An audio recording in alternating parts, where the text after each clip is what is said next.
Peraí, deixa eu até. Faz um. Fiquem bonitinhas aí, porque eu vou fotografar vocês. Carla, vai uma foto sua também. Peraí.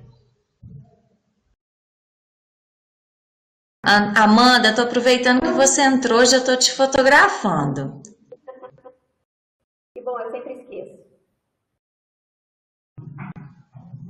Que legal. Prontinho. Então vamos lá, já deu nosso horário, né? Eu quero Sim. agradecer agora, uma felicidade muito grande e a gente poder ter pessoas de tantos lugares diferentes no nosso país. A ideia era fazer um encontro presencial como foi no ano passado, mas por conta da pandemia, então nós precisamos utilizar a tecnologia e outra coisa da contribuição da porque o meu computador não está bom, tá?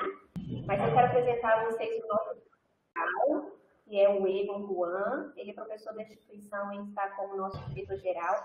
Ele vai dar as boas-vindas oficialmente, fazer a leitura do evento, que a gente vai até quinta-feira. Eu vou estar aparecendo, bonita, três vão aparecer, as duas palestrantes do nosso técnico. Muito obrigada pela participação.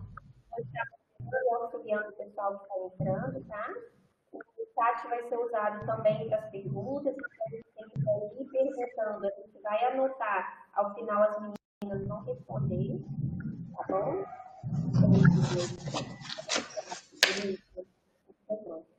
Eu dou as boas-vindas também às APAES, que nos acolheram a ideia. É uma felicidade muito grande ter vocês conosco, tá? Um abração. Egon, a palavra é sua. Bom dia, pessoal, mais uma vez, né? Amanda, seu áudio ficou bastante baixo, algumas coisas eu acabei até perdendo, mas talvez alguém não tenha entendido aí, só reforço, a Amanda deu as boas-vindas a todos, né? Agradeceu aí aos nossos participantes e também falou que se vocês quiserem participar, todos que estão logados aí podem fazer as perguntas no chat, né? Que aí é aqui por texto. Quem estiver usando por celular, consegue ativar esse chat no botão superior à esquerda, lá de cima à esquerda do celular, tem um botãozinho, você consegue ativar o chat para conseguir ver, ok? Então, isso foi o que eu consegui pegar da fala da Amanda, tá realmente bastante baixo. Pessoal, então eu queria também dar as boas-vindas a vocês, né? Agradecer muito aí a participação da Andréia, da Carla e da Márcia, que vem para contribuir aí com esse momento. Nós, como IFES, a gente entende da nossa responsabilidade, né, do porquê nós estamos aqui para fazer alguma diferença na sociedade nessa região. E parte disso envolve, obviamente, as APAES, todas as instituições de apoio, também a Pestalozzi, e a gente assume essa responsabilidade nossa de tentar contribuir de alguma forma com o dia a dia de vocês, que a gente sabe que não é nada fácil, né? A gente fez ano passado o primeiro encontro, né, das APAES. Esse ano a nossa intenção era fazer um encontro ainda maior, presencial, mas infelizmente a gente sabe dessa situação de pandemia que nos bloqueou nesse sentido, mas a gente não se deixou abalar e estamos aqui no webinário, né? A maioria aí nas suas casas e ainda assim a gente não deixa de lutar um pouquinho para melhorar a vida das pessoas. Esse é o nosso objetivo, é para isso que a gente trabalha. O nosso trabalho é esse, é isso que a gente faz. Então, assim, eu gostaria de parabenizar a Amanda, que está conduzindo principalmente esse trabalho. E aí, parabenizo em nome da Amanda toda a equipe que organiza esses momentos, obviamente o Marden também sempre está envolvido, toda a equipe do Campus Ibatiba e também as instituições parceiras, né? Como eu já agradeci aqui as nossas participantes, agradeço também às APAES e todas as instituições aí que sempre têm trabalhado junto com a gente, né? Na verdade, é a gente que procura trabalhar junto com vocês, porque vocês é que sabem muito bem como fazer esse tipo de ação, de apoio, né, a essas famílias.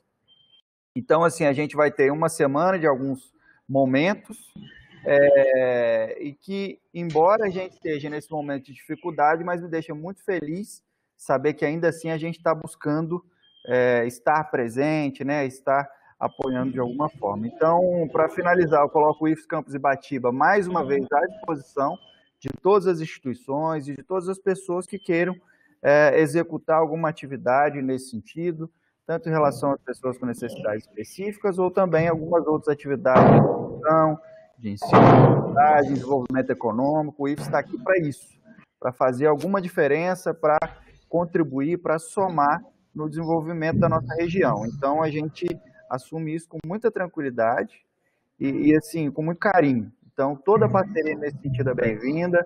Contem conosco, ok? Muito obrigado, meus parabéns, que a gente tenha um ótimo momento aí. Estou ansioso para aprender um pouquinho mais. Tenho aprendido muito com vocês, tá bom? Um excelente dia.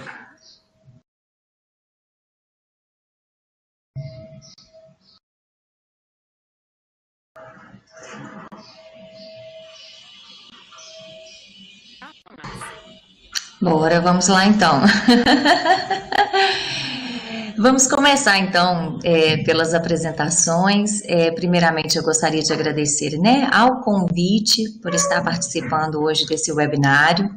Né, eu sou defensora, né, de que a possibilidade de fazer alguma coisa, né, diferente nesse mundo se inicia através do conhecimento e da informação. Né? Sem informação, sem conhecimento, dificilmente a gente dá conta de avançar, ajudar. Sou daquele lema que, para que haja respeito, para que haja compreensão, o conhecimento tem que estar à frente de tudo. Né? Eu acredito que a gente podia se apresentar, né, Andréia, para as pessoas que estão nos assistindo aqui. Né? Então, assim, o meu nome é Márcia Rodrigues, eu sou psicóloga clínica, né, com ênfase em atendimento infantil e de adolescente, né?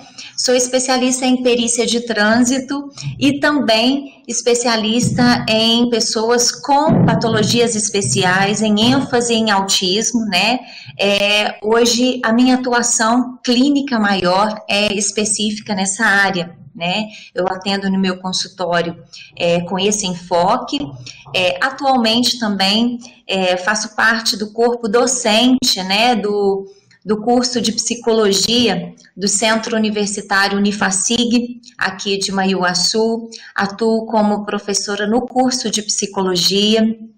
Atualmente também mestranda, né, em psicologia, com enfoque aí na intervenção precoce do transtorno do espectro do autismo, a importância de se diagnosticar precocemente e intervir precocemente, com ênfase, né, nas abordagens psicológicas e familiar, né? Essa é a minha tese de defesa aí do mestrado. Né? É um prazer estar aqui com vocês e eu vou passar a palavra para que a Andréia possa se apresentar também. Bom dia a todos. Isso aqui, a Márcia é muito competente, tá, gente? Eu sou fonoaudióloga, trabalhei 4 anos na PAI aqui de Manhuaçu também, foram 4 anos assim intensos, de muito aprendizado, nossa, que maravilha que foi. E aí, eu falo assim, né, é destino, a gente não sabe o que é, providência de Deus. Eu fiquei grávida e ganhei gêmeos.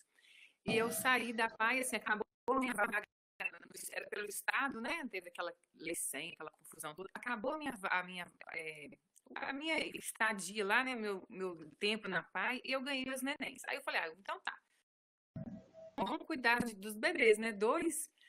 E quando eu estava resolvendo voltar com 1 ano e meio, eu descobri que um deles, o menino, ele era autista. E eu que percebi, sabe? Graças a Deus, assim, conhecimento, eu agradeço a Deus todo dia. O conhecimento que a gente tem é aquela parte de mãe, né? De você ver ali 2 crianças da mesma idade crescendo juntas, porque a minha menina é neurotípica, e aí você vê gritante lá na sua frente que tem alguma coisa errada, né? Um desenvolvimento. Aí eu peguei e falei, não, então agora nós vamos atrás, né? Vamos, nada de trabalhar fora, porque é muito trabalho dentro de casa, de estímulos. Então, graças a Deus, eu estava até vendo no post aí que colocou ser mãe de um garotinho, agora não tem mais 8, tem 9, que acabou de fazer 9 anos Sexta-feira, né, Andréia? E a gente está aí, me estimulando. Voltei a trabalhar tem 2 anos, né? Igual eu falei, eu sou fonoaudióloga. Estou fazendo especialização em autismo. Lá em Belo Horizonte a gente está parado também por causa da pandemia, né? Todo mundo parou. Mas é isso, estudo, né? Todos os dias para conseguir vencer. Exatamente. Só para colocar uma coisa que eu acho que nos aproxima muito de quem está nos assistindo, né? A Andréia citou aí que trabalhou aí na APAE, né, Andréia? Que é uma experiência. Falo para quem está nos assistindo o meu respeito pelos profissionais da APAE, das escolas especiais, ao qual eu já fiz parte, fui membra tanto da APAE em si, como também de uma escola especial. É um trabalho, assim, que é de muita dificuldade, porque as pessoas, o público, né, que procura por assistência nessas instituições, na maioria das vezes, não só, mas na maioria das vezes, possui uma carência muito grande de informação, uma carência muito grande por assistência, por acolhimento, e eu sei que os membros dessas instituições agarram isso com todas as forças.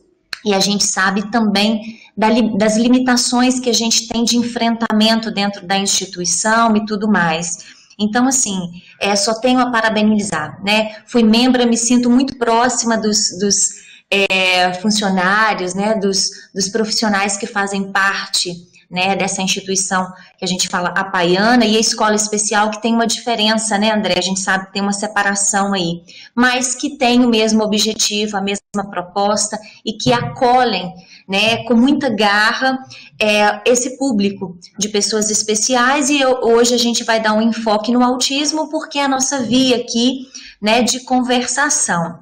Né? Então, eu acho que para a gente começar qualquer coisa, né, antes da gente falar sobre os desafios do autismo na quarentena, dentro de uma abordagem familiar e psicológica, a gente poderia começar falando uma conceituação do que é o autismo, né, para quem está nos assistindo, né? Então, eu digo que o TEA, né, como está sendo muito mencionado aí, essa sigla, o TEA, ou simplesmente o autismo, ele é um transtorno do neurodesenvolvimento, né?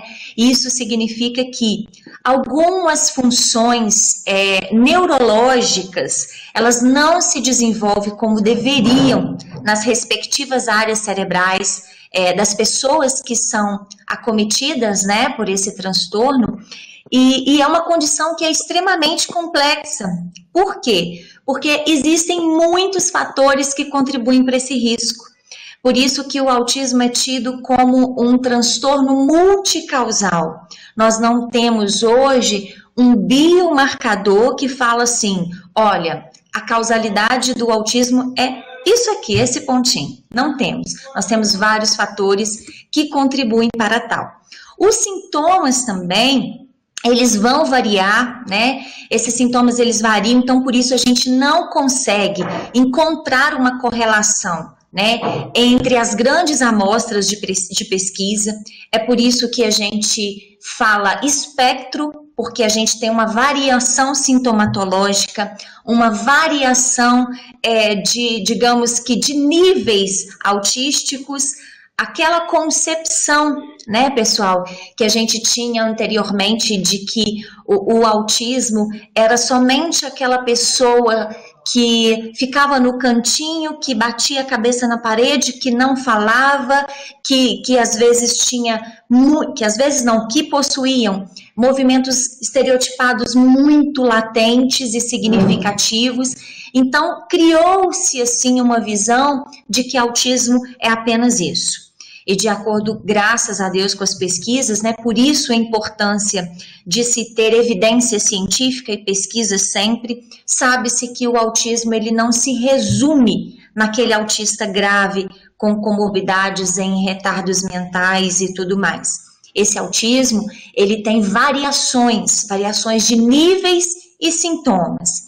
E a gente sabe que existem sintomas, né, e áreas cerebrais que são significativamente afetadas quando entende-se que a pessoa é acometida pelo transtorno do espectro.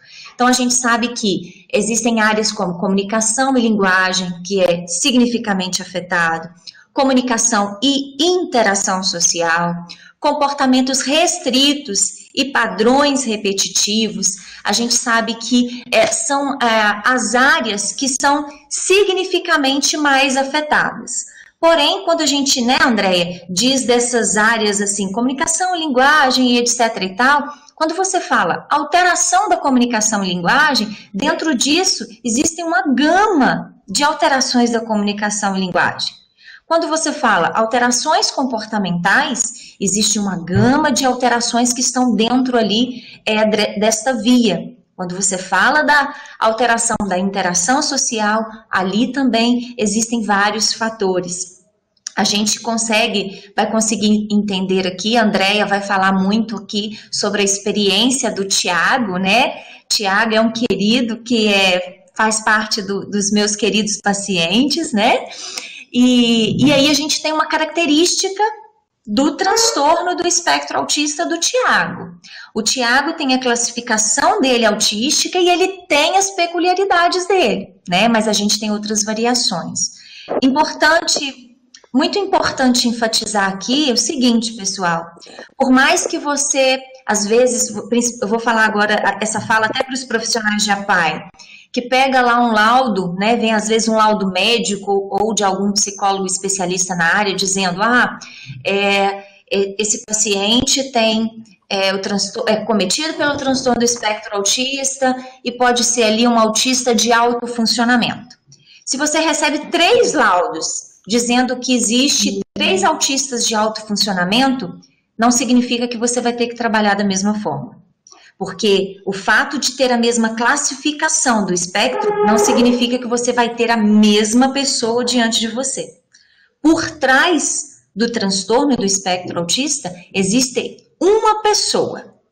E essa pessoa tem as suas peculiaridades. Essa pessoa tem as suas características. Essa pessoa tem a sua história. Essa pessoa tem a sua vivência. E você que está recebendo esse paciente precisa conhecer de forma global, holística, essa pessoa que está chegando para você. Não é mesmo, Andréia? Com certeza. O meu áudio melhorou, Márcia, porque a Amanda mandou um recadinho que estava falhando. Qualquer coisa, você me avisa aí, tá? Tá joia, tá bom. Agora o seu áudio tá joia. Então tá bom. É isso aí que a Márcia falou, sabe? A gente nunca...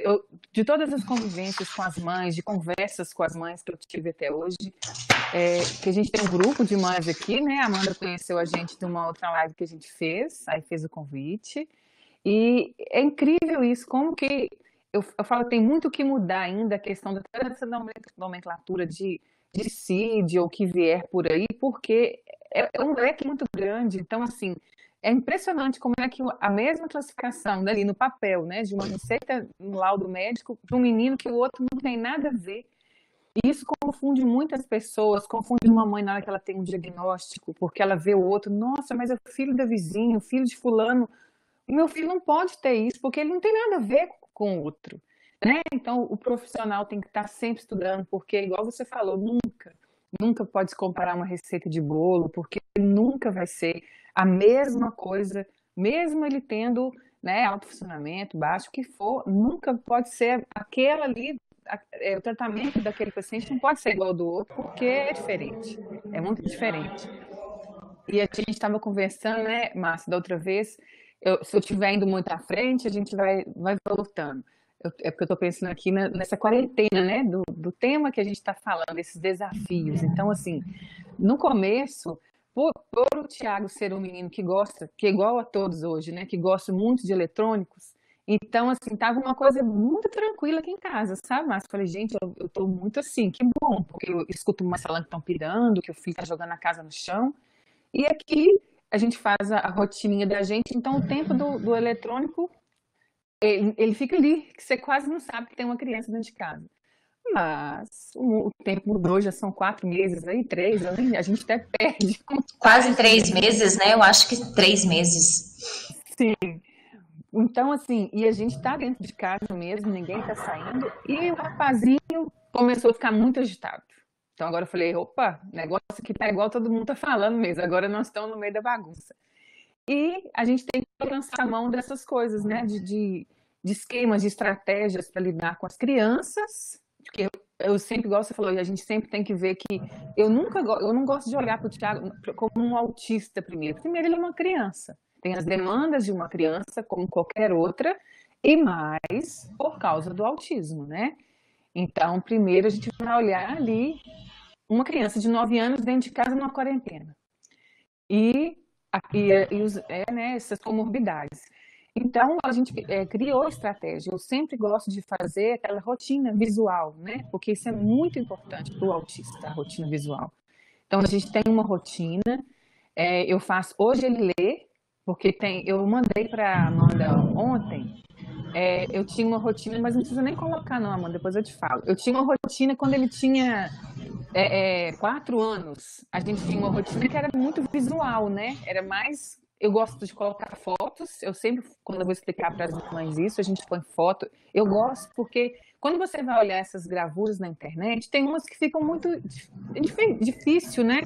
É outra realidade, não sei. Então, para eles, para o autista, eles são muito concretos. Então, assim, uma foto dele acordando na caminha dele, ele tomando um cafezinho dele, é muito mais fácil para ele, que ele sou eu, tá na hora de fazer isso, né? Então, eu fiz uma rotina para ele escrita hoje, que ele já lê, mas a gente segue, para ficar mais fácil, né? A gente vê que no dia que a gente segue, a coisa anda direito. No dia a dia nosso aqui. E tudo visual, gente. Então, assim, fazer essa rotina é importante. A trabalhar agora, hoje em cima de AVDs, né, Márcia? Então, assim, eu falo isso porque o dia a dia é tão corrido de ir para a escola, cheio de horário, que às vezes você pega a criança lá, o Thiago fez 9 anos hoje, né? Agora está com 9 anos, fez sexta-feira, mas assim, tem muita coisa que ele ainda não faz. A questão de vestir roupa demora, então ele consegue, mas é no tempo dele. Mas agora, olha o tempo que a gente tem agora para essas coisas serem lançadas, para a gente deixar as crianças fazer, né? Então agora a gente chega lá, vai tomar banho, eu deixo ele tomar banho e ele toma banho dele. Eu fico lá fiscalizando, mas eu não estou dentro do banheiro com ele. Eu falo com ele, vai lá escolher sua roupa agora e coloca. E a gente não tem esse tempo no dia a dia corrido da gente. Então eu falei que é para lançar, falo com as mães, vamos lançar a mão das AVDs, né? Dessas atividades de vida diária, tudo vai comer sozinho, vai lá escovar o dente, por mais que não fique bem escovadinho, a gente tem que elogiar, né? Nossa, tá de parabéns. E depois são os reforçadores, né? São os reforçadores positivos, né, Andréia? Com certeza. E eles gostam. E fiscalizando para você ajudar, mas sempre valorizando o esforço da criança, né? Do adolescente que ele está fazendo ali, porque isso é muito importante para eles, e é um tempo, eu falei que a gente tem que aproveitar de tudo que acontece na vida da gente, né, Márcia? Alguma coisa boa tem que sair, então assim, aproveitar esse tempo que a gente não tem do dia a dia e fazer dele um enriquecedor para a criança, né? Eu fico pensando assim, o que eles vão tirar disso? O que todo mundo, né, Márcia, os adultos, nós que a gente fica com medo, a gente vê entrevista, vê número de mortes, mas eles, não deixá-los entrar nesse mundinho só de ficar vendo essas coisas na televisão, mas aproveitar esse tempo com eles, de mostrar que o pai e a mãe estão do lado, de qualidade, né? Porque eu fico pensando assim, daqui 4, 5 anos, eles possam lembrar desse tempo horrível que a gente está passando agora, mas não pensando nisso, né? Lembrando que, nossa, mas eu fiquei tanto com a minha mãe dentro de casa, a gente brincou, a gente viu televisão, a gente fez um monte de coisas que a gente não fazia antes. Que essa memória afetiva seja positiva, né, Andréia? Né, eu tenho dito muito da importância desse período de quarentena. Sabemos que existe a parte que é muito difícil e que essa parte difícil ela é coletiva, né? Nós não estamos transitando por um problema individual, nós estamos transitando por um problema que é coletivo. Então, se ele é coletivo, né, nós precisamos também nos apoiar em pessoas e profissionais para que a gente consiga fazer essa travessia de uma forma mais leve. Mas a palavra, eu falo que a palavra de ordem para esse período agora é ressignificação, né? A gente precisa aprender a ressignificar muitas coisas nesse momento. Entre elas, adentrando ao nosso tema aí, ressignificar as prioridades, né? Será que antes da quarentena, aquilo que era prioridade para você permanece como prioridade, né? Ou após esse período aí de quarentena, você começou a rever esses valores, rever esses significados, né? Então, a ressignificação é muito importante, não somente para nós que somos, né, aí neurotípicos, mas a gente tem que pensar em pensar a ressignificação aí para as crianças atípicas aí, vamos colocar as crianças autistas, porque às vezes as pessoas que convivem com os autistas pensam assim, eles não estão entendendo nada do que está acontecendo mesmo, eles estão no mundinho deles, e negativo, eles estão sim compreendendo, talvez eles não consigam descrever o que é a pandemia, o que é o isolamento social, dependendo do nível de compreensão, mas eles estão sim tendo a percepção que há uma coisa diferente acontecendo, há algo que está tirando aquela rotina que ele tinha antes, né? Você iniciou a sua fala sobre a importância da rotina, né? Então, assim, a gente sabe que para a pessoa acometida com o espectro autista, ela precisa sim de uma rotina. E por que uma rotina? Porque sabemos que o autista necessita de antecipação. A antecipação comportamental, das atividades que ele vai fazer, isso tranquiliza essa criança. A gente sabe que o cérebro dela leva um tempo para processar aquela informação que você está trazendo até ela, e aí quando você oferta a antecipação, que você dá previsibilidade para ela do que vai ser feito, essa criança ela consegue processar essa informação de forma clara, né? E consegue ter tranquilidade mediante isso, né? E essa rotina, como a gente conversou até na nossa última live, é interessante que as mães que estão nos assistindo, né, que compartilham com essa vivência da Andréia, pensem o seguinte: antes do isolamento social, existia já uma rotina para essa criança? Existia. Então, vamos pensar que essa rotina a ser construída em período de pandemia, ela precisa ser baseada numa rotina anterior. Mas como assim, Márcia, né? Baseada na anterior? Vamos pensar, o Tiago, por exemplo, ele estuda, né, Andréia? Então, vamos pensar, se na sua rotina você determinou um horário de estudo, esse horário de estudo ele tem que ser pensado no mesmo horário de estudo que essa criança tinha antes da pandemia. Porque nós temos que ter consciência que, por mais que esteja demorando passar essa pandemia, esse isolamento, demorando mais do que a gente queria, a gente precisa, para nos tranquilizar, a gente precisa pôr em consciência que vai passar. É transitório, isso vai passar. Nós não temos a data, nós não temos como determinar, mas vai passar. Por que precisamos pensar que vai passar? Porque se nós construirmos uma rotina para o autista em período de quarentena, por exemplo, vamos trocar horário, eu estudava de manhã, eu estudo com ele à tarde. Eu sempre ensinei para ele atividade de vida diária, a importância de escovar os dentes, pentear o cabelo, né, de vestir a roupa X. Na quarentena não tem que sair, então eu tiro isso. Você precisa entender que vai passar. E aí, quando você voltar para a sua rotina presencial, se você tiver quebrado com todo esse paradigma, você vai retornar com esse período com muita dificuldade. E eu posso até dizer que com comportamentos, né, digamos que com atraso, né? Essa criança ela pode retroagir até então sobre vários comportamentos ensinados, né? E condicionados durante os processos terapêuticos ao longo dos desenvolvimentos presenciais, não é mesmo, Andréia? Com certeza, com certeza. Você falou aí, Márcia, eu achei tão interessante essa questão da criança estar percebendo o que está acontecendo, né? O cachorrinho não é aqui em casa, né, gente? Gente, o cachorrinho é da minha vizinha. É porque eu estou escutando que falei assim, oh, meu Deus do céu. O áudio, né? Então, Márcia, olha você vê que interessante o Thiago falando comigo ontem. Ele falou desse jeito, mamãe, quando a quarentena acabar, eu vou dançar lá no meio da rua.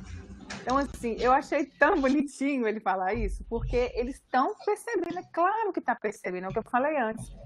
Antes de ser um autista, é uma criança que tinha a vida dela, que ela podia fazer o que ela quisesse lá fora, sair para a escola, ir para as terapias, que elas adoram as terapias, né? E eu acho tão interessante isso. E elas estão privadas de tudo, não estão fazendo mais, né? A maioria, né? Eu sei que tem gente que está fazendo, mas a maioria ainda não voltou. E isso é muito importante, é a vida dessas crianças, né, Márcia? Então, essa rotina é muito, muito legal. Se a Amanda quiser colocar aí, eu queria que ela mostrasse essa rotina que eu fazia antes, só para as pessoas terem uma ideia dessa questão das fotografias, porque é muito legal. Eu fazia com o Thiago, rapidinho, só para ver, porque eu tirava foto de tudo. E é bom que você tira foto daquilo também que você não quer, aquele reforçador, que você não quer que faça aquilo. Igual teve uma época que ele deixava as torneiras da casa todas abertas. E eu escuto muita mãe falar isso, que a criança, meu filho toma banho o dia inteiro. Então, eu tirava foto da torneira aberta e da torneira da minha casa, da torneira fechada, para ele ver que ele não podia. E fazia aquele esqueminha que a gente usou, que o Thiago já foi paciente da Márcia antes, e agora a gente voltou, né, Márcia? Que eu não dei conta. O negócio tá ficando feio. Aí eu procurei a Márcia de novo. Então, assim, a gente tinha um esqueminha que a Márcia fazia de um X vermelho, aonde ele não poderia pegar, né? Então, as coisas que ele não podia fazer dentro de casa, ele não podia deixar a torneira aberta, e dentre outras coisas. Então, isso foi muito importante, esse visual para eles é excelente. E isso aí eu sempre falo com as mães, gente, nunca ache que a criança tá... Esse negócio do mundinho também, eu já falei que tem hora que eu penso igual autista. Eu fico assim, gente, como será que é o mundinho do autista? Que eu fico imaginando a gente no planeta Terra e ele lá no outro planeta, porque não tem lógica, eu não gosto dessa expressão, né? Quando tem muita gente que fala. Aí, ó, que legal, eu mandei para Amanda. Essa aqui que está no canto esquerdo, né? É um quadro incentivo que ele usa hoje, o Thiago. Eu ponho carinhas vermelhas, amarelas e verdes. Então, assim, as coisas que eu quero que ele faça, né? E se ele fizer errado, igual ele tá gritando muito. Eu tô impressionado como que ele grita, assim. E ele fala, se você não deixar eu fazer isso, eu vou gritar. E grita mesmo. Aí eu falo com ele, não pode gritar. Se gritar, vai ganhar uma carinha vermelha, né? E vamos ver, fez uma coisa que não foi muito grande, né? A gente põe um amarelinho. Mas também, olha que legal, quando ele faz, ele ganha os verdinhos dele e ele adora. Então, no final da semana, como a gente não pode, porque eu já falei isso com a Márcia também, eu não dou presente, né, gente? Porque não é realidade, e mesmo que quando for a realidade de uma pessoa, não é interessante ela ficar ganhando presentes caros. Ele ganha uma ida na sorveteria, um passeio, alguma coisa assim. Ele gosta de bala fina, um pacotinho de bala, é isso que ele ganha. Então, mas a gente não tá indo na sorveteria, a gente compra um sorvetinho, né? E dá para ele. Mas ele tem que merecer. E isso aí, eu não sou o general, assim, né? Da braveza, mas eu cumpro. Se não fizer, e aqui em casa tem 2, ainda vê o outro tomando sorvete e não toma. Porque tem que cumprir com a regrinha, né? E aí embaixo, essa é a rotininha dele. Hoje, eu faço escrita porque ele já consegue escrever. Mas essa do lado direito, ó, esse vermelhinho, são 2 papéis, né? Cartolina. Passei uma fita no meio. E estava bem no comecinho e nem tinha muita coisa. Depois eu coloquei assim, vamos lá fora ver como é que o tempo tá? Tudo para estimular a fala também, né? Tá nublado, tá com sol, tá com chuva. A gente colava ele mesmo. Colava o que estava acontecendo lá fora. Os dias da semana, do mês, tá tudo aí, ó. Ele mesmo ia lá, arrancava com velcro, né? Colava e a fotinho, ó. De manhã ele vai brincar, tem hora do almoço, porque também não cabe muita foto, assim, fica estranho, a gente coloca uns... Mas teve uma época que foi muita foto mesmo. Fazia natação, ia para a escola, tá vendo ele com a professora e a mediadora dele. Então, assim, é fácil para a criança entender que eles precisam, ele ia lá direto, porque ele gosta de ir lá ver. Opa, agora é hora disso, já fez, agora eu vou fazer. Então, assim, para a criança se organizar no dia a dia dela, ela precisa saber o que vai acontecer, porque um simples fato de você colocar um autista dentro do carro e sair sem avisar onde ele vai, ele ficava perturbadíssimo. Ele precisava, aonde que eu vou? E eu gostava de mudar de caminho, até para ir para terapia, sabe? Nunca gostava de fazer aquele mesmo caminho, porque a vida da gente não é assim, né? Nunca você vai, hoje eu vou acordar, o meu dia vai ser assim. Olha o que você viu, hoje de manhã eu fiquei um pouco estressada com o microfone. Quem dera se nunca acontecesse coisas que saem do que a gente pensa, né, Márcia? Mas exatamente. Então, eu acho que só completando a sua fala, né? Aí o quesito agora da abordagem psicológica, quem está visualizando todo esse trabalho dedicadíssimo aí da Andréia como mãe, a gente precisa entender o seguinte, gente, estabelecimento de rotina, estabelecimento de regra, precisa ser colocado de uma forma claríssima para a criança autista. Isso tem que ser colocado de forma muito clara para ela. Essa informação tem que ser passada de forma objetiva e é interessante que você cheque se a criança está compreendendo o que você está falando. Não adianta você ver aí todo o trabalho que a Andréia fez, por trás desse trabalho aí, né, de quadro de rotinas, a Andréia trabalha muito com a comunicação com o Tiago, né? Abaixar, ficar ao nível dos olhos do Tiago, né? Comunicar, passar isso para ele de uma forma muito tranquila, objetiva e clara. Porque se você estabelece um quadro desse cheio de estímulos aí, coloca para a criança, mas se você não esclarece para ela, se você não estabelece com ela acordos para que isso possa funcionar, é como se isso aí não valesse nada. Né? Então, existe um trabalho conjunto em cima desse estabelecimento de quadro de rotinas. E aquilo que a Andréia falou é muito importante, cumprimento daquilo que você fala. Vocês que estão nos assistindo, que têm filhos que não são autistas, vocês sabem como que é. Se você falar com o seu filho lá, por exemplo, olha, eu preciso que você cumpra isso, né? Ou então, num exemplo, isso acontece demais, né? Ou então vou tirar o teu videogame por uma semana, né? A mãe fala isso às vezes na hora da raiva. E aí uma semana. E aí o menino vai, né, e não cumpre aquilo que você propôs, você tira o videogame dele um dia, no segundo dia você não dá conta e volta com o videogame. Ou seja, o que você informou para o cérebro do seu filho? Que você vai prometer alguma coisa, mas você não vai dar conta de cumprir. E aí ele vai começar, ao invés de você ter controle, né, sobre o condicionamento do comportamento do teu filho, a situação vai ser contrária, né?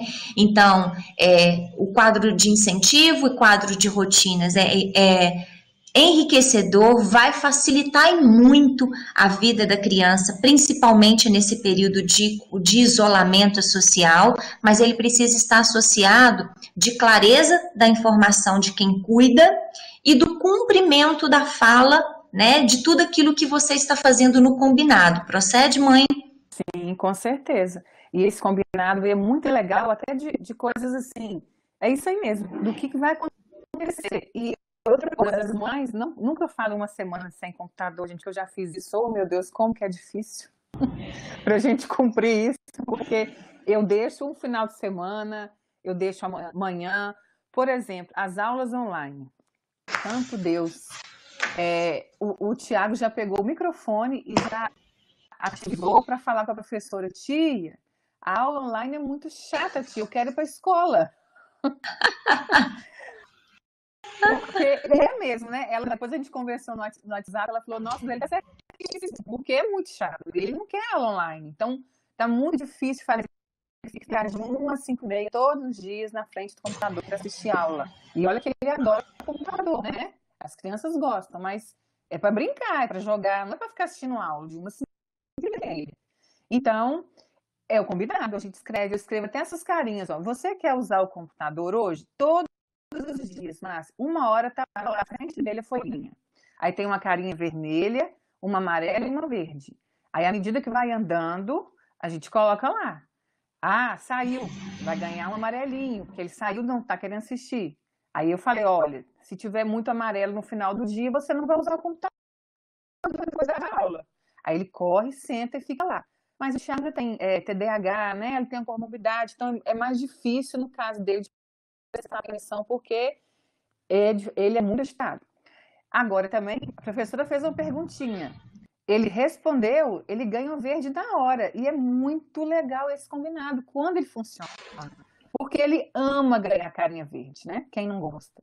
E só reforçando, André, você falou de algo muito, muito, muito importante para as mamães que possam estar nos assistindo.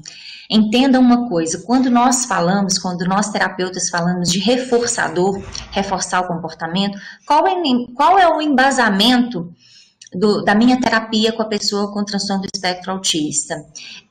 Análise do comportamento. Né? A análise do comportamento e a terapia cognitivo-comportamental, dentro do alinhamento da psicologia. E os métodos interventivos, eles são embasados no ABA, né? O ABA, ele é advindo da análise do comportamento e dentro dele a gente tem vários métodos de intervenção, né? Como o Floor Time, como o modelo Denver de estratégias naturalistas, todos eles são advindos do ABA, né?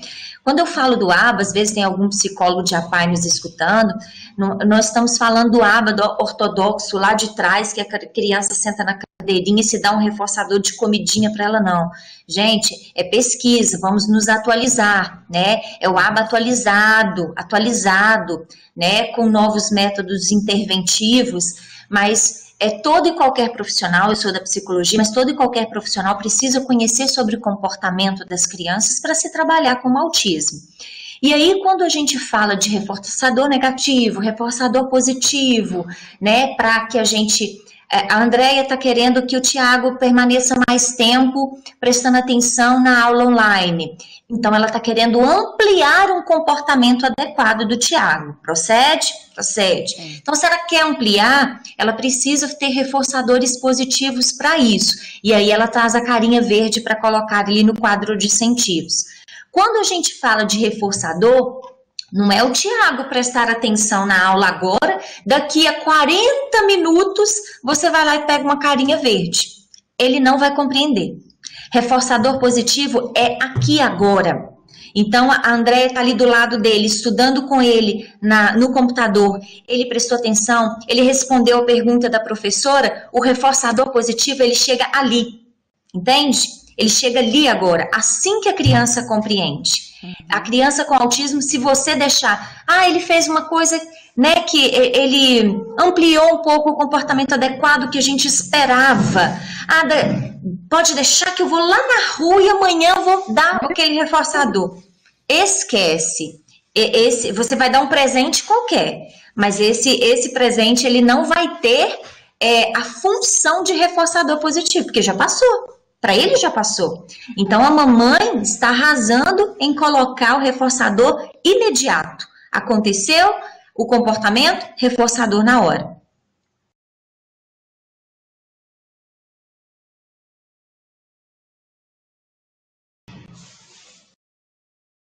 Agora eu estou te ouvindo, Márcia. Agora me ouviu? Então, eu falei sim que você... tá. Então, assim, que vocês têm cumprido com o Thiago com excelência, né? Sim. Que ele respondeu e o reforçador chegou de imediato. Isso funciona demais, porque é na hora. Ele gosta, ele já fica olhando, ele termina de conversar com a professora, que ela vai por ordem de chamada, né? Perguntando Fulaninho, agora é sua vez de responder sua resposta. Na vez dele, quando ele faz bonito, na hora, eu falei, mamãe tá muito feliz, que você, né, ficou orgulhosa, você vai ganhar uma carinha verde. Põe o risquinho verde na carinha verde. No final da aula, a gente conta, e ele já ficou várias vezes sem usar o computador, porque tinha menos carinha verde. E aí é legal que no outro dia ele quer interessar, porque ele viu que ele ficou sem, ele viu a irmã usando o computador, e ele não usou. Então, no outro dia, ele corre lá e ele já quer fazer bonito para ele poder usar. Então, isso aí é na hora. Igual você falou, muito legal. No outro dia vai ser realmente um presente. Mas para reforçar aquilo que aconteceu naquela hora, tem que ser na hora que aconteceu. Exatamente. E seguindo aí os padrões aí da quarentena, né, André? É importante a gente frisar também o que você, mãe, o que você está querendo que o seu filho entenda naquele momento. Não adianta você fazer uma lista de situações que você quer que ele compreenda, que você quer que ele aprenda e querer jogar isso de uma vez para a criança autista. Você tem que aprender a separar isso, a sistematizar isso para ele. Então, o que eu quero essa semana? André citou, por exemplo, que Tiago tem gritado muito, né, André? Então, vamos imaginar que nessa semana a Andréia queira trabalhar a extinção ou a redução desse comportamento inadequado do grito. Então, ela vai concentrar a semana pensando na proposta que ela quer com ele. Não adianta ela falar, não, essa semana eu quero trabalhar a questão do grito, eu quero tirar isso do Tiago, eu quero que ele para de mexer em tudo, eu quero que ele pare de bater a porta. Não vai dar conta. E você, se você colocar essas expectativas altas para você como mãe e para a criança, vai haver no final de tudo isso uma frustração, porque não é possível. É um desgaste, isso. Muito grande. É um desgaste muito grande. Então, você tem que pensar? Eu estabeleci uma rotina. E o que eu quero modificar ou ampliar de comportamento no meu filho, né? Ou essa semana? Então, vamos focar. Porque a gente tem que pensar que para você modificar alguma coisa ali na criança com espectro, isso vai ser de semana. A gente falou uma semana aqui, né, André? Mas pode variar de mês. Sim. Né? Pode variar para meses. Então, não ter, eu sempre uso essa expressão, temos que ter compaixão de vocês como mães e temos que ter compaixão da criança com autismo. Você quer estimular, mas você também precisa ter o pé no chão, de que não é assim, entornar tudo de uma vez e querer que tudo aconteça, né? Tem que ter uma responsabilidade e um pé no chão em relação a isso, não é mesmo? Com certeza. E eu falo até de esperar certas maturidades para coisas que a gente quer. Porque tem hora que a criança não chegou ali ainda, naquela maturidade para fazer aquilo que você quer, mas você quer. Mas não está no momento. E esse desgaste é muito grande, frustra a gente fica triste, acha que está no caminho errado. E aí, quando passa um pouquinho de tempo, a criança desabrochando para aquilo. Então, para que ficou aquela frustração toda no passado, né? Temos sim, todos os dias tem que ser um pouquinho, igual eu falo, até eu colocava para ele assim, ó, brincar, porque eu ia colocar estimular numa foto que eu estava estimulando ele. Mas para que ele podia pensar assim, poxa, agora é hora de estimulação? Para quê? Ele vai brincar comigo, mas eu estou estimulando ele, eu estou direcionando ele para aquilo que eu quero que ele aprenda, porque eu quero que ele seja estimulado. Mas ele precisa saber. Porque fica desgastante para ele também. Poxa, eu achei que eu estava brincando com a minha mãe aqui, ela está trabalhando comigo, pelo amor de Deus. O interessante é o quê? É que você explique com clareza o que você espera do teu filho. Né? Você está em casa, está vivendo essa experiência aí da Andréia, né? Explique com clareza o que você espera dele. Porque não pense que ele vai adivinhar, né? Eu falo isso com os meus pacientes, André, que também não são autistas, que são neurotípicos. Eu falo muito com os pais, olha, nós adultos pecamos muito em achar que a criança adivinha o que a gente quer. E não adivinha, né? Nós precisamos aprender a nos comunicar melhor com as crianças, sejam elas neurotípicas ou atípicas, né? Aquele hábito comportamental de pensar, planeja lá com o marido, nós vamos final de semana, nós vamos em tal lugar, ppp, papapá. E aí, quando chega o final de semana, vai arrumando as crianças, vai juntando as coisas e parte. E a criança fica ali no ar, né? Para onde que eu vou? O que está acontecendo? Às vezes a criança sofre uma agitação pelo simples fato de você não saber comunicar para ela. Ninguém está falando que você está pedindo autorização, né? A gente sabe que a lei aqui é de pai e mãe, mas é comunicação, é diferente, né? Então, se você está com seu filho aí na quarentena... Só um minutinho, liguei o microfone aqui, ele destravou. Então, assim, se você está vivendo essa experiência, explique com clareza o que você quer do seu filho e cheque se ele está entendendo. Explicou para ele, ele está meio que...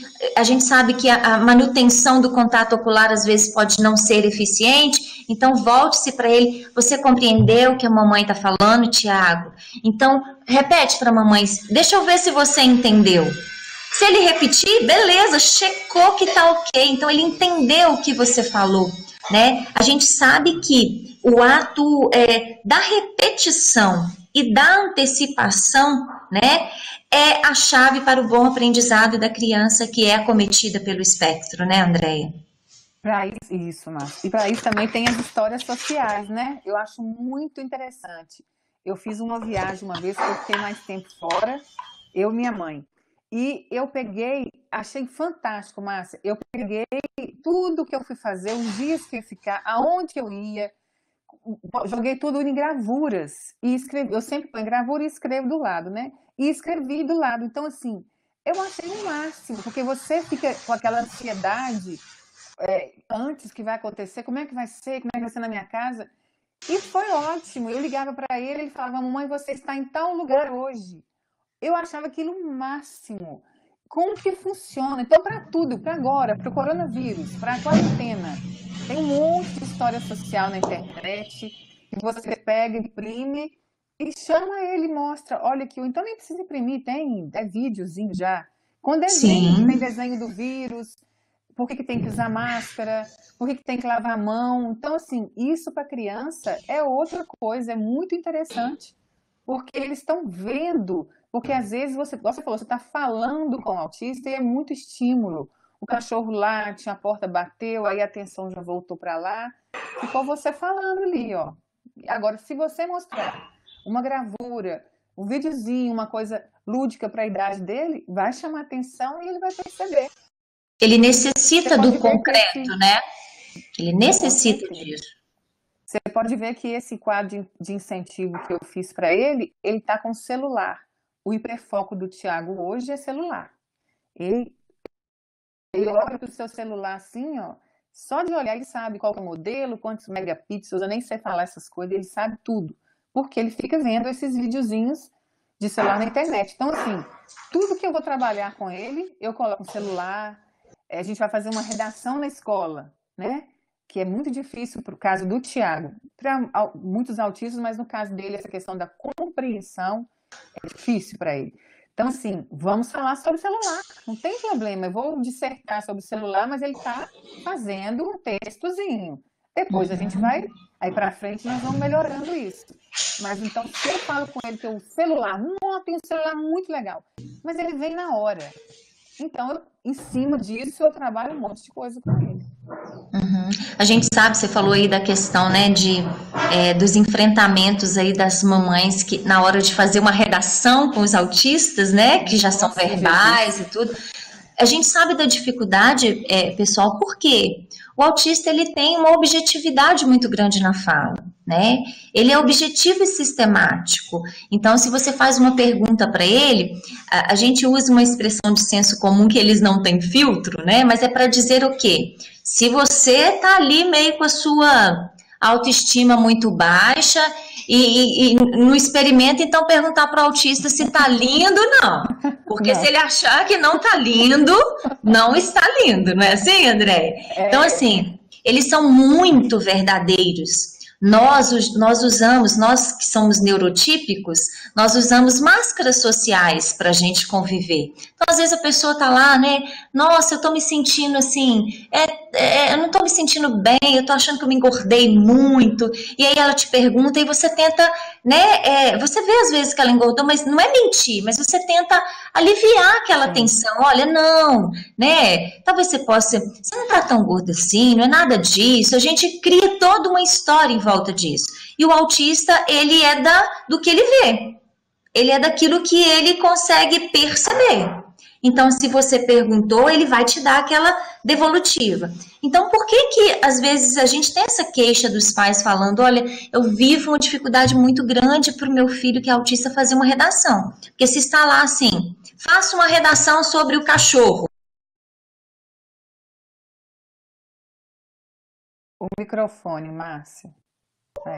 Liguei. É porque às vezes some a tela, eu tenho que clicar, ele some. Então, assim, se é pedido para ele para falar sobre o cachorro, um exemplo, ele vai falar assim, o meu cachorro, ele é um pastor alemão, ele gosta de brincar de manhã, ele gosta de comer isso, acabou.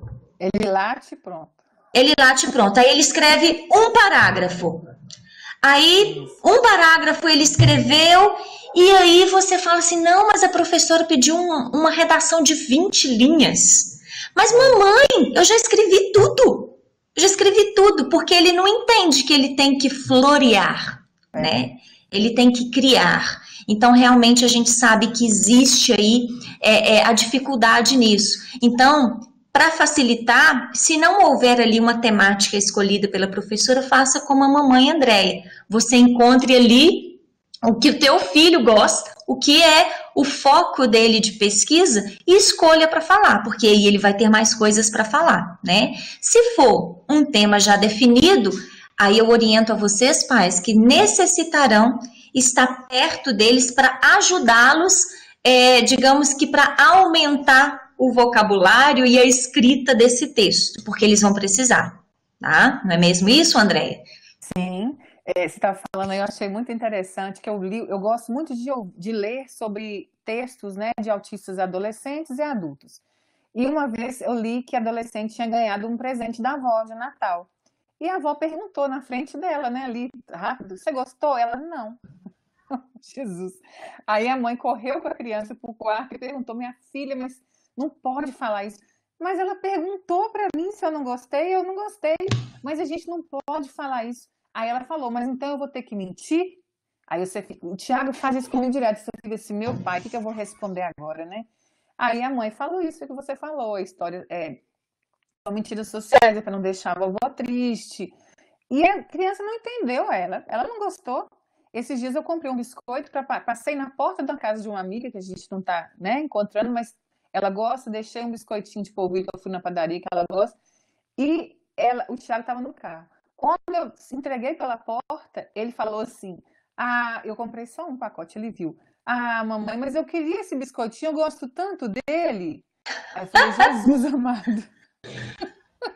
Como é que faz agora? Então, assim, a gente não faria isso. Você pode até pensar, se eu tivesse comprado, você ia falar, nossa, mas eu vou tomar café na casa do André, agora não vai ter mais o biscoito que eu gosto. Mas você nunca falaria isso, né? E eles falam mesmo. E nunca a gente pode pensar que aquilo é para afrontar a gente. É deles, é da ingenuidade. É porque eles... É igual você falou, o filtro. Eu pensei e eu falei. Eu não processei nada. É só o Você falou de autistas, né, adolescentes, e só compartilhando com vocês, eu tenho um paciente adolescente em consultório, e eu trabalhando com ele durante um atendimento, eu falei para ele estava tendo uma vivência difícil em casa, e eu falei para ele, olha, eu vou ensinar para você um treinamento para ajudar você, era uma questão relacionada à raiva, ele tem muita raiva, né, não vou adentrar aqui para não ficar detalhado a questão.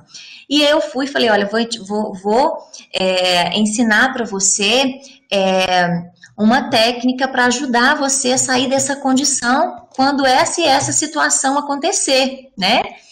E beleza, e a semana passou. E aí, quando ele chegou no consultório, uma semana depois, olha a sinceridade, né? E aí ele chegou para mim, eu falei assim, e aí, como que você está? Tá tudo bem? Ele falou, eu estou bem, mas eu quero dizer para você que a sua técnica não funcionou. Né? A sua técnica não funcionou. Obviamente, quem é terapeuta sabe que às vezes quando você orienta sobre uma técnica e tudo mais, aquilo leva um tempo, né, para dar certo. Mas foi muito interessante porque ele tentou, né, fazer aquela técnica orientativa, não funcionou e ele já chegou e falou, olha, só queria te dizer, a primeira coisa dele, que a sua técnica não funcionou, né? E ele não falou aquilo para me afrontar, ele não falou isso para me magoar, Claro que porque foi a experiência que ele teve, né?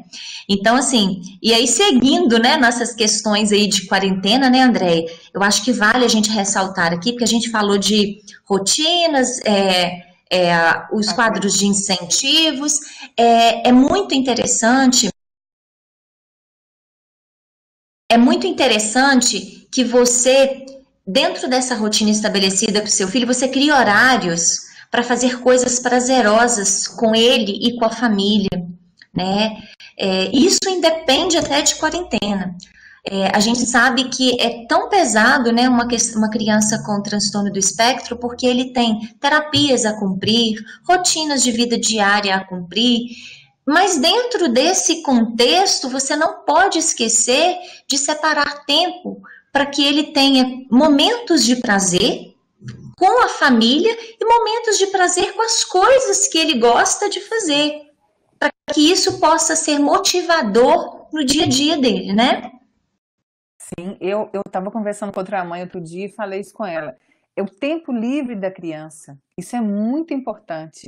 Quando o Thiago era mais novo, eu não deixava, Márcia. Eu não conseguia. Hoje, eu falei, como que o tempo a gente amadurece com as coisas, né? Quando você conversa com uma mãe de um autista que tem 9 anos, que tem 10 anos, quando você conversa com uma mãe de um autista que tem 3, 4 anos. Porque a gente está ali correndo contra o tempo. Tem pouco tempo que você tem o diagnóstico, então você está vivendo num mundo muito... É aquele pesadelo ainda, né? E depois você vai vendo que o seu filho está ali, que ele tem um papel, ele tem um CID, mas ele está ali, o seu filho, que você ama, que você quer estimular, que você quer que ele tenha uma vida futura, né? Essas coisas todas que mãe quer para qualquer filho. Você vê que aquele filhinho seu que teve um diagnóstico, ele também vai ter essa vida futura. Então, fica mais leve. Mas eu não deixava ele ter o tempo livre dele, de jeito nenhum. É estímulo, estímulo, estímulo, e terapia, chegava em casa. Por mais que eu levava para o hiperfoco, mas ele sempre estava ocupado. E hoje eu consigo ver ele no computador, no tempo que ele tem, no horário que ele tem, ele fica.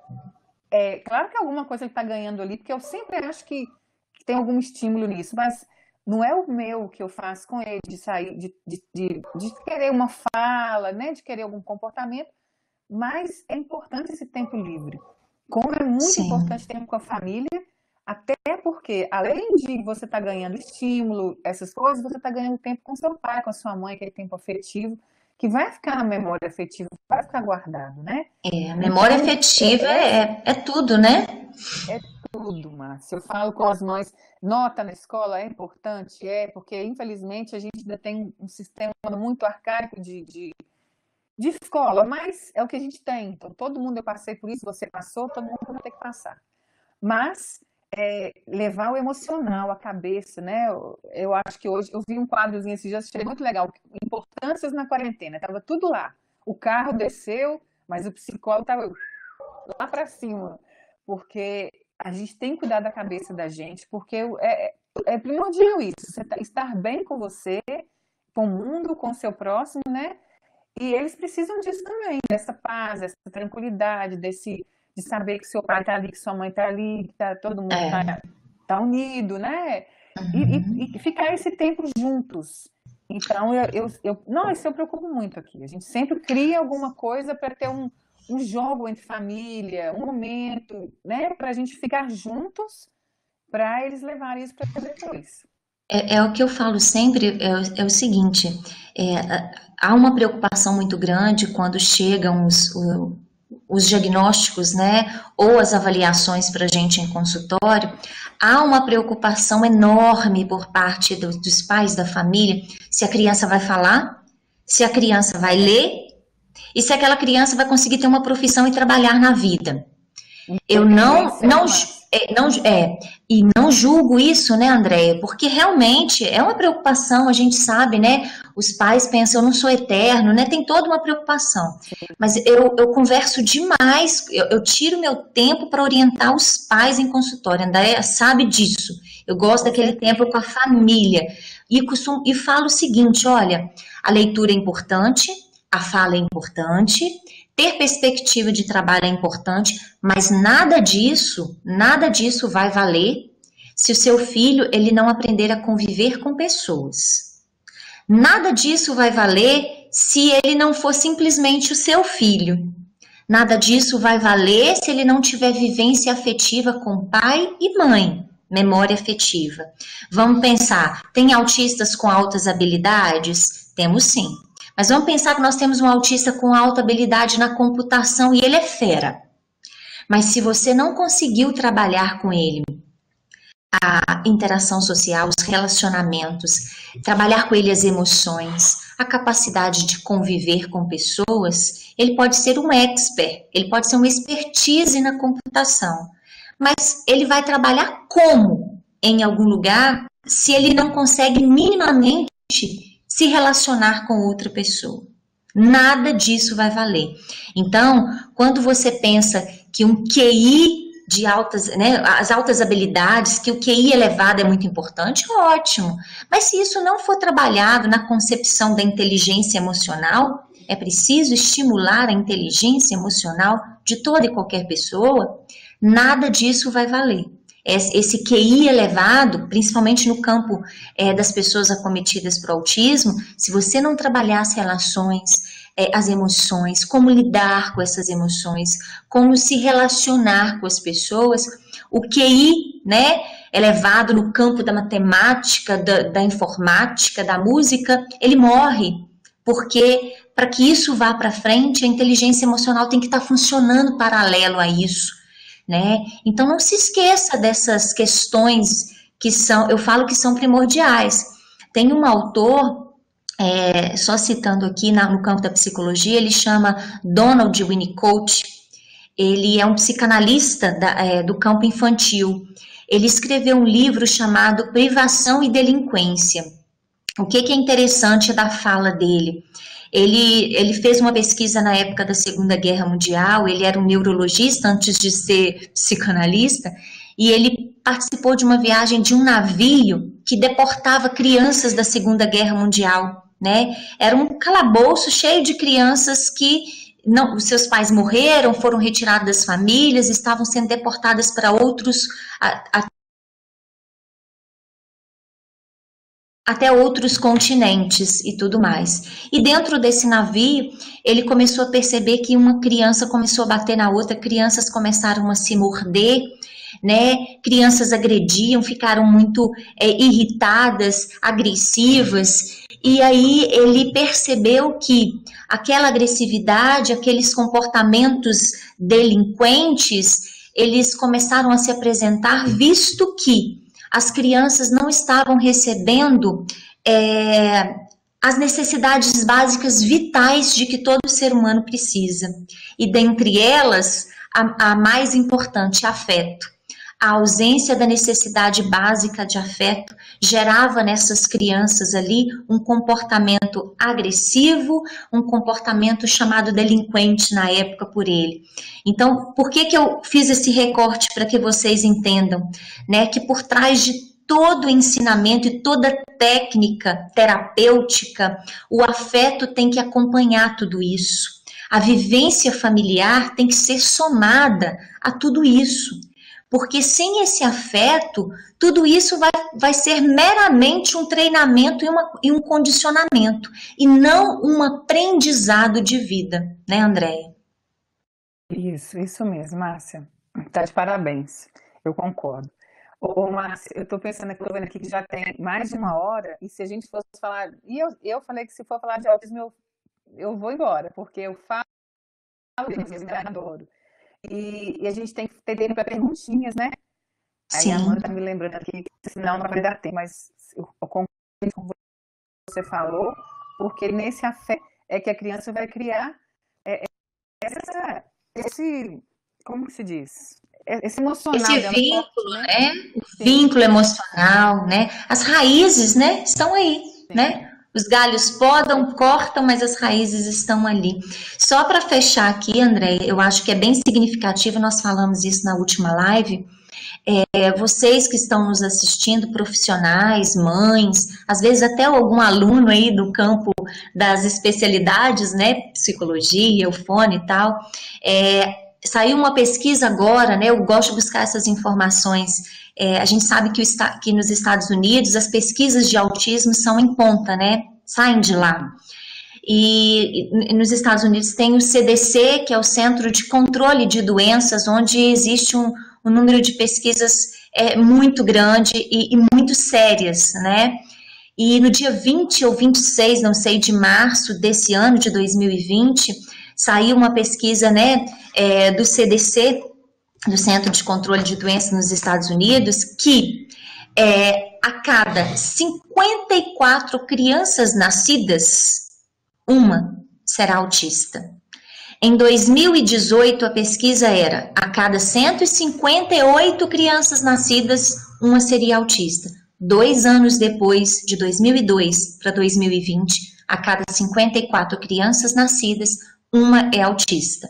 Por que, Márcia, que você está falando isso? Porque às vezes você que está do outro lado, ou às vezes o seu parente que fala lá, não preciso saber nada de autismo, não, né? Essa pesquisa é dos Estados Unidos, mas ela tem uma equivalência tão igual, ou até mais alta aqui no Brasil. A gente não tem esse dado porque não temos centros de pesquisas para tal, né, para notificação, mas ainda vamos chegar a isso.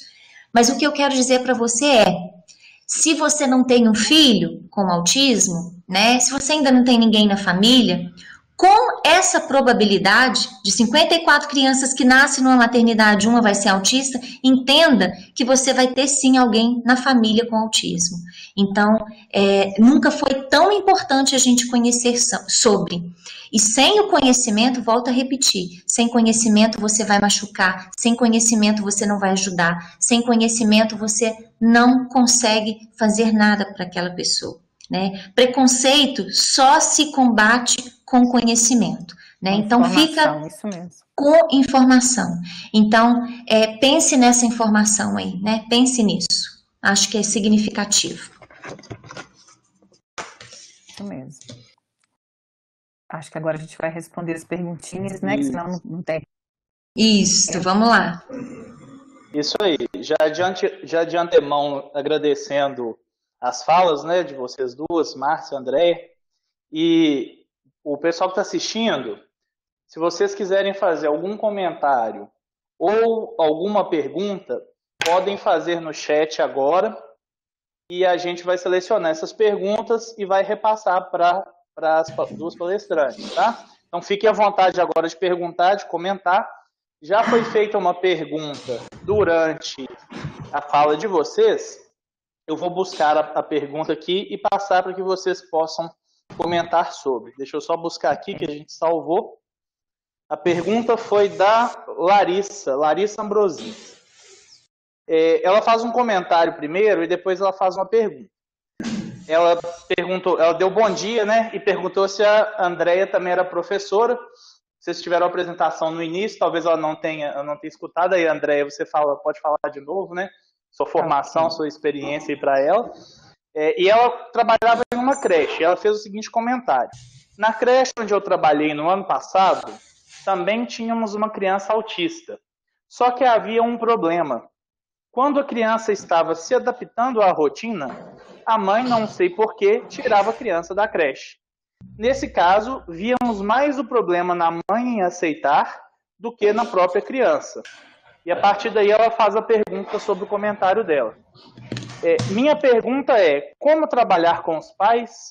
Sentíamos na mãe uma superproteção, o que não deixa essa criança ir além. Essa é a pergunta, vocês podem ficar à vontade para comentar.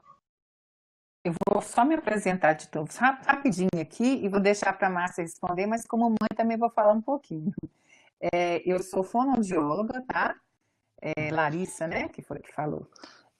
Sou fonoaudióloga, eu não sou professora, trabalhei na PAI 4 anos, então, sim, tive um conhecimento não formidável, mas nada se comparou a saber mais de autismo depois que eu tive meu filho, né? Porque eu saí dos livros. Então, fiquei ali naquela prática mesmo de 24 horas.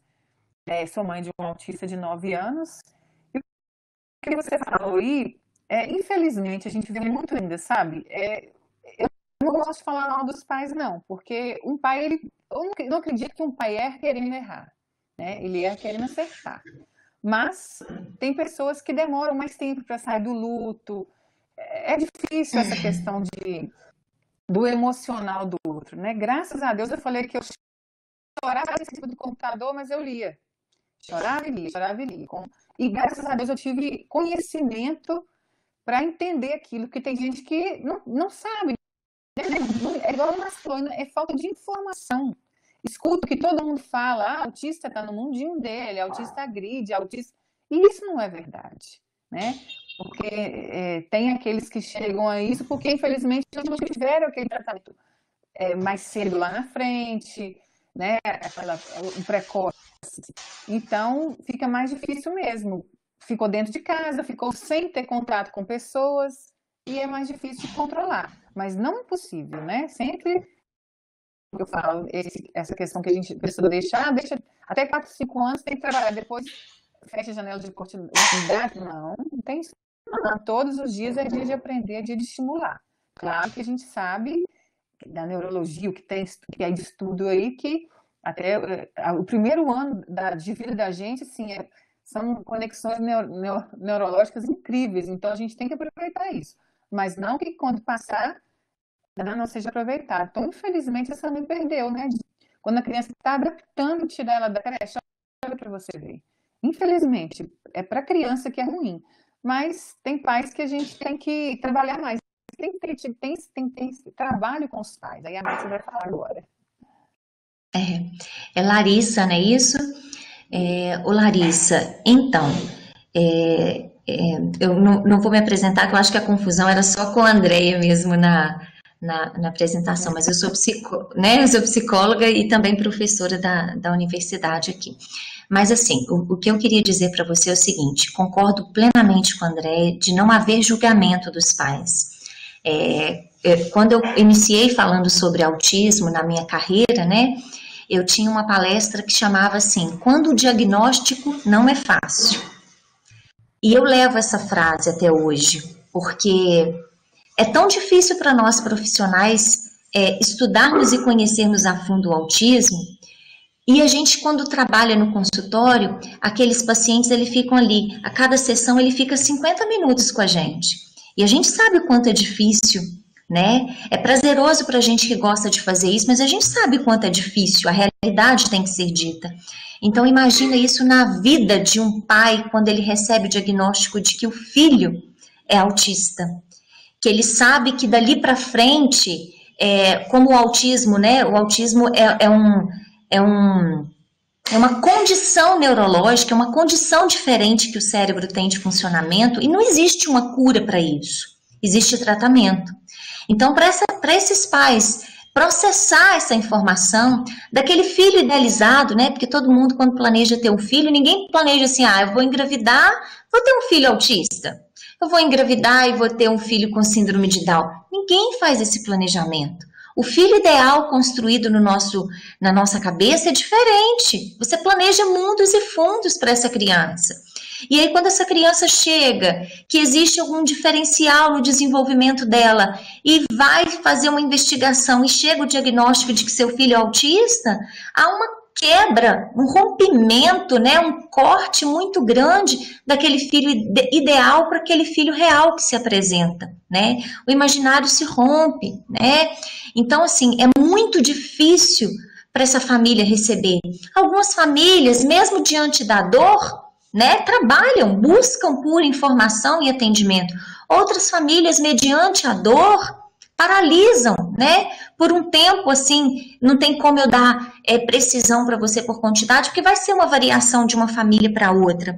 Mas o que eu posso te dizer é que se você trabalha numa creche ou trabalha em uma instituição, se você tiver essa percepção, tente acolher mais essa família, né? Se aproximar dessa família, falar para ela que ela não está só, né? Que agora a luta dela é de um coletivo. Eu costumo dizer muito isso com os meus pacientes, quando chegam as famílias: olha, eu sei que é difícil, mas você agora não está sozinha, né?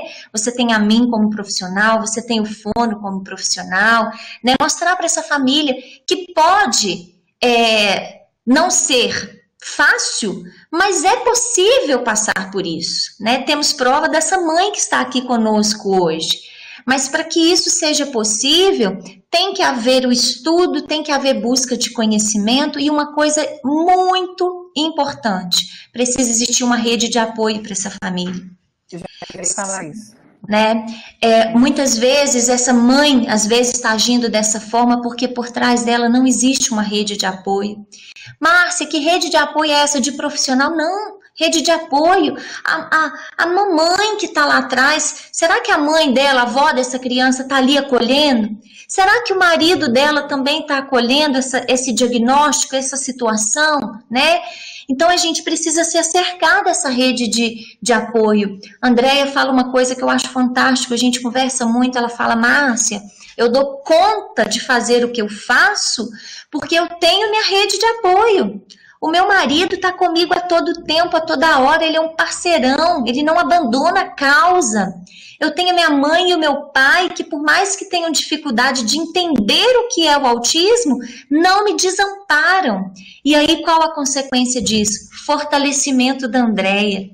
Né? Então, a Andréia já é uma guerreira, já é uma estudiosa, mas o que faz a Andréia permanecer nessa busca constante, se manter firme, é porque ela tem uma rede de apoio firme por trás dela. Não é isso, mãe? Com certeza, Márcia. Com certeza, porque fácil não é.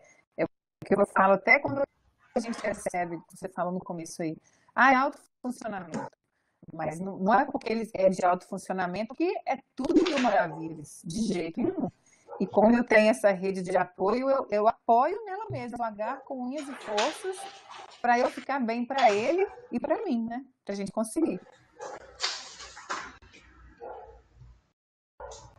Será que tem mais perguntinhas? Muito bem. Tiveram mais dois comentários, na verdade, que enquanto vocês respondiam, a Larissa reforçou, né?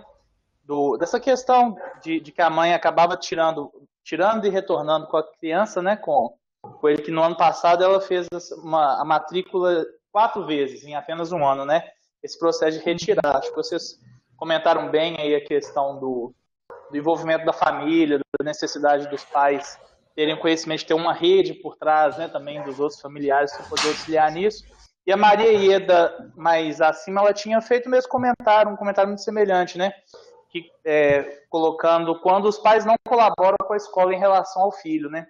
Eu acho que a grande questão, acho que o ponto-chave mesmo é a dificuldade do entendimento, às vezes, do responsável pela criança, né, da situação específica que a criança passa, e a gente, como profissional de educação, uma criança que não é identificada com algum tipo de transtorno, com alguma necessidade específica, cada criança já é diferente, ela já não é igual. E às vezes as pessoas não conseguem entender isso. A gente está habituado na educação a sentar 20, 30, 40 meninos numa sala e fazer a mesma coisa com todos eles, né? Então a gente ainda tem uma dificuldade como família em entender as especificidades de cada criança, né? Acho que esse é o ponto que foi mais colocado mesmo. Se vocês quiserem comentar mais sobre o assunto, eu já vou, não tiveram outras perguntas, eu já vou agradecer de uma vez, que eu não vou retornar mais à fala, a presença de vocês, foi fantástico, foi muito interessante as colocações aqui, tiveram alguns agradecimentos para vocês, falaram que foi maravilhoso, foi muito bom. A Silvia comentou, a Larissa agradeceu a resposta aqui também, a Matilde agradeceu também, ela teve que sair para uma reunião. Então as pessoas estão agradecendo, falando que gostariam de ouvi-las novamente em outra oportunidade. Então eu passo novamente a palavra para vocês aí para encerrar, e a Amanda, na sequência, vai fazer o encerramento dessa conversa maravilhosa que foi. Muito obrigado aí pela presença de vocês. Nossa, muito obrigada, a gente agradece. Eu queria falar rapidinho, se é que tem como falar rapidinho da questão de escola, mas eu juro que eu não vou passar mais, que eu acho que isso dá para uma outra live de 1 hora, inclusive. Eu quero dar os parabéns para os professores, gente, porque, nossa, eu fico encantada, eu estou vendo mais ainda agora o valor de vocês, eu sempre dei valor para os professores, mas como eu virei uma professora, mentira, né, gente, entre aspas, porque eu nunca vou virar professora sem ter uma formação para ser professora. Mas, assim, eu estou me virando aqui nos 30, sei lá quanto, com os 2 meninos, para dar conta dessas aulas online, né, com eles. Agora, o que você falou também, a família e a escola tem que estar muito junto nisso. Tem que ser uma parceria que funciona. A família tem que correr atrás e a escola também de buscar esse conhecimento, né? Então, assim, eu dou graças a Deus que, nossa, eu falo que é um dia de cada vez. O meu menino está no 4º ano, ele está com 9 anos, e a gente caminha super numa parceria ótima. A gente faz reuniões, assim, 4, 5 vezes por ano, só comigo, com a monitora. Então, assim, estão de parabéns, viu? E a minha fala também é só também de gratidão, né, por estarmos aqui hoje compartilhando, né, informação e aprendendo. Falo que toda vez que a gente está no lugar de passar informação, a gente não só ensina ou leva informação, a gente aprende sempre, né, Andréia? Como é bom a gente ter esses momentos de troca. Então, eu agradeço aqui imensamente o convite, né? Fiquei lisonjeada por estar aqui fazendo parte desse momento com vocês, me senti muito honrada. Saibam que podem contar comigo sempre que preciso for, né? Estamos aí para compartilhar o aprendizado, mas estou aqui também para aprender com vocês. Parabenizada, assim como a Andréia disse, a toda a classe de professores, apesar de não ser professor do ensino regular, sou professora universitária, mas eu sei que o quanto é difícil, né, a jornada, né, de ser professor, a entrega de ser professor, a responsabilidade de ser professor, né, e eu ouço muito dos pais, das crianças que eu atendo, ao dizerem que nunca valorizaram tanto os professores depois desse momento, né? Então, eu só deixo aqui meu agradecimento e dizer que foi um prazer estar aqui nesta manhã com vocês, tá? Obrigada, eu também tenho o maior prazer, obrigada mesmo. Nós queremos agradecer mais uma vez, em nome do Campus Ibatiba. Foi uma participação maravilhosa, né? A gente, às vezes, como profissional, vê essa criança por pouco tempo, né? Às vezes pelo tempo do atendimento ou pelo tempo que ele está na escola, mas o tempo que ele passa com a família é muito maior, né? Às vezes a frustração que a gente tem, eu também trabalho com educação especial, mas na área do autismo eu não tenho muita vivência, eu sempre chamo alguém para nos ajudar nos nossos cursos de formação para falar especificamente de autismo, mas a gente sabe que qualquer pessoa que tem um filho com deficiência passa uma frustração, às vezes até muito maior do que a gente passa dentro da escola, quando a gente faz a tentativa de uma estratégia que não dá certo, ou que a gente espera que aquele aluno alcance um objetivo e a gente não consegue. A gente sabe que esse luto dos pais muitas vezes é muito mais demorado, né? Mas a gente entende que a educação precisa dar a mão, precisa essa família e compreender o quanto que não é fácil para que a gente possa se apoiando, buscar o que é melhor para esse aluno. Eu quero agradecer muito aos nossos amigos, a Carla e o William, que nos ajudaram com a interpretação. Muito obrigada, meninas, para nós aqui também. Agradecer a Andréia e a Marta, que eu não as conheço pessoalmente, mas a gente se conheceu por aqui hoje. Foi um prazer enorme. Parabéns pelo trabalho de vocês. Parabéns pelo seu empenho como mãe, Andréia. Eu imagino que não deva ser fácil. Realmente, o desgaste, né, que a gente passa com os nossos filhos, que muitas vezes não tem nenhuma dificuldade, principalmente nesse momento de pandemia, de precisar assistir aula. Eu imagino que o seu deve ser até redobrado, né? É um desgaste para nós, é um desgaste para as crianças. Mas a gente está aprendendo a conviver com essa situação que é social e é inédita, né? Ninguém no mundo estava preparado para isso. Nós queremos agradecer a todos os participantes, as pais que nos acompanharam. Nós fizemos isso pensando em vocês, que são profissionais, que lidam com essas crianças todos os dias, tá? Então, nós vamos encerrar a palestra de hoje. Essa semana até sexta-feira nós temos outras, viu?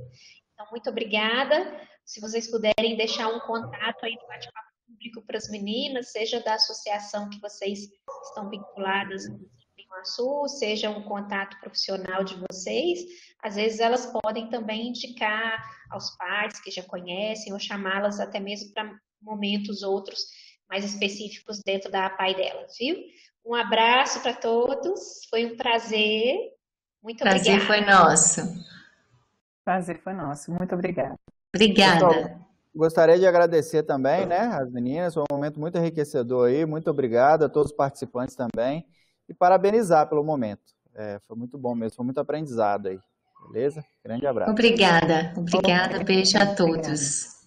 Boa semana a todos nós. Para vocês também, amém. Obrigada.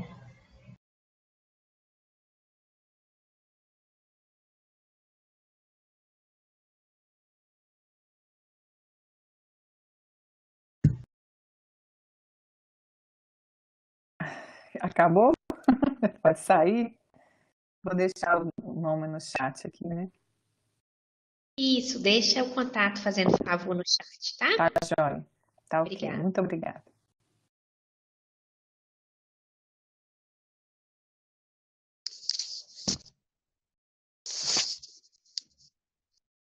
Aos participantes, nós vamos deixar também esclarecimento de que, assim como nós enviamos por e-mail o link de acesso, nós vamos enviar também um formulário de avaliação da palestra para que vocês possam avaliar para nós, tá?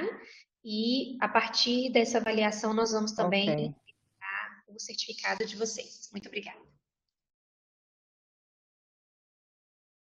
Ok, muito obrigada.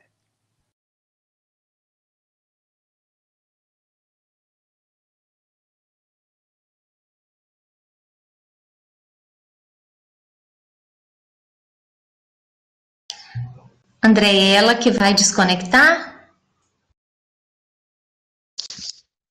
Vocês Eu podem... não sei, eu estou no chat, eu nem sei voltar, Márcia. Vocês podem fechar a câmera de vocês e só deixar ali no bate-papo para as meninas o contato, tá? E depois a gente já encerra a sessão. Ah, tá. Então, ô André, eu vou colocar então, não sei se você concorda, a gente pode colocar ali o endereço de Instagram de cada, pode ser? Eu já vou colocar aqui, primeiro da AMA, né? Deixa eu ver aqui, que é a Associação de Mães Autistas aqui de Maiuaçu. Só um instante. @